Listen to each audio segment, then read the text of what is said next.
আসসালামু আলাইকুম রহমতুল্লাহ। সম্মানিত ভিউয়ার্স,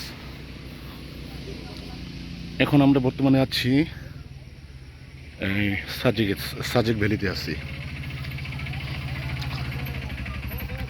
ওই যে দেখতে পাচ্ছেন যে পাহাড়গুলো, পাহাড়ের ওই পাশে হচ্ছে মিজোরাম।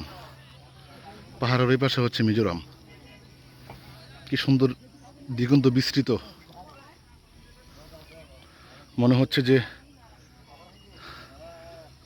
এই পাহাড় আকাশকে ছুঁয়ে ফেলেছে, এরকম মনে হচ্ছে। আলহামদুলিল্লাহ, আল্লাহ পাকের অনেক অপরূপ সৃষ্টি।